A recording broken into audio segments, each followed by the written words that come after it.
All right, here we have a 2016 Dodge Grand Caravan. Now this will apply to any of the ones with the 3.6 engine on that. So customer complaint, we got the check engine light, we have the car running. We have a code for p06dd, and that's with our oil pressure. So right here our oil pressure is at 31.8 at idle, so which is decent, and that's where it should be at idle. So once you put the key on the on position, you should be reading 0 oil pressure. So since I just turned off the car and let it, and I put the key on the on position, obviously we had a little pressure. So you should read 0. So we know the oil pressure is not the culprit. So if the oil pressure was reading at least like 5 psi or some sort of psi, you would have an issue with your oil pressure sensor and you would go ahead and replace that. But obviously we don't have that issue. So what we're going to go ahead and do is that we're going to go ahead and start the car. And normally you want to monitor the oil pressure when you first start up the car. Now when you first start up the car, the oil pressure should jump up like crazy, like how you first did see. So it can jump up anywhere from 50 to about, I think like it's about like 80 psi. I've seen it, that was the highest. Now this is the second tip how to test it. So right here our oil pressure is pretty ideal where we want it.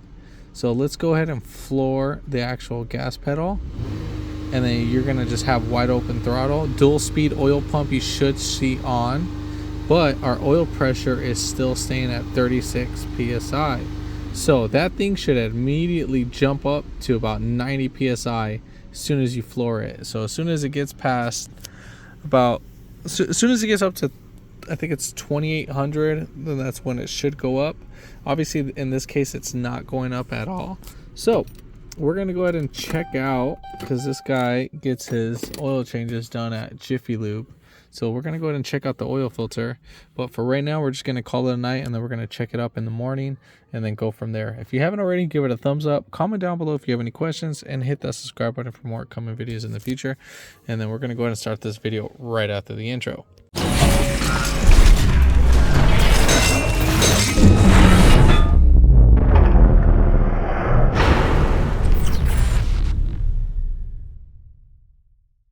All right, so first thing what we're gonna go ahead and do, we're gonna check our oil pressure.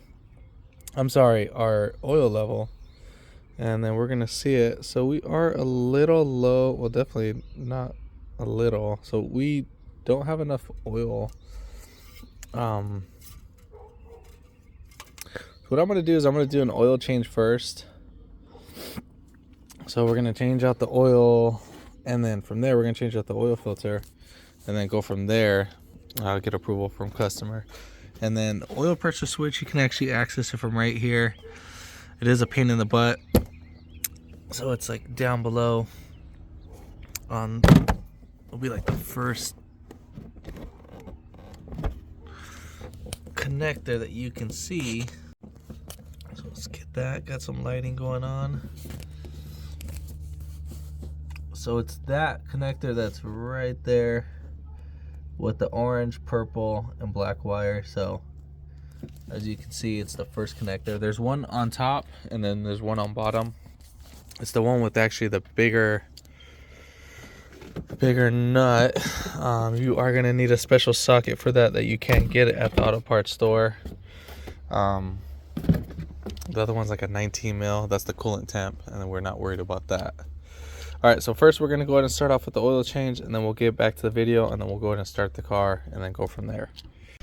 All right, so let's go ahead and take off this oil filter housing cap. And what we're kind of looking for is on this, that the spring is broken.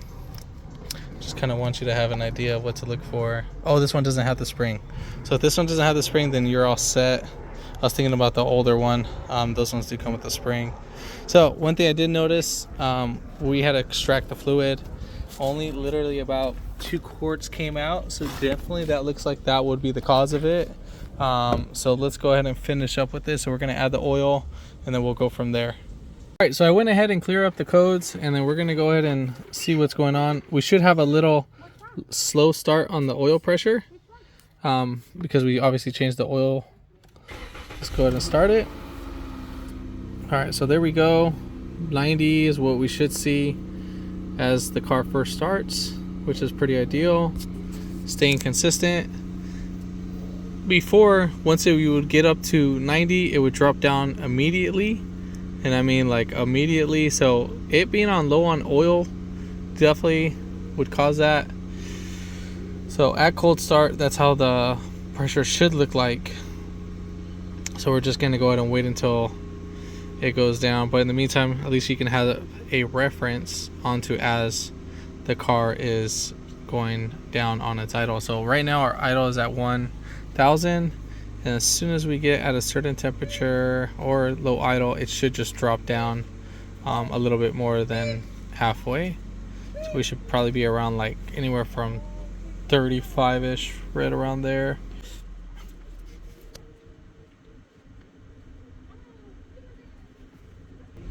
I'm just going to accelerate it a little bit. We'll see if it drops down a little bit faster. 80 is where it's staying at. We'll let the car warm up and then we'll get back to the video. I don't know for the newer ones where the parameter should be.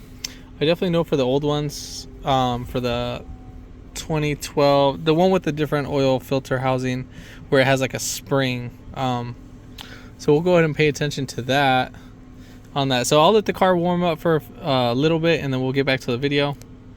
All right, so we've let the car idle for about 10 minutes and then here we are at 33 psi. So again, that was pretty ideal in the beginning. So again, 35 is what I anticipated, but didn't know it was going to take that long for it to bring down. So let's go ahead and go back and see if I see any fault codes. CTTC informations, and we are good. That's pretty much it. So it's just simple as an oil change. If this video helped you out, give it a thumbs up, comment down below if you have any questions, and hit that subscribe button for more upcoming videos in the future. And thanks for watching.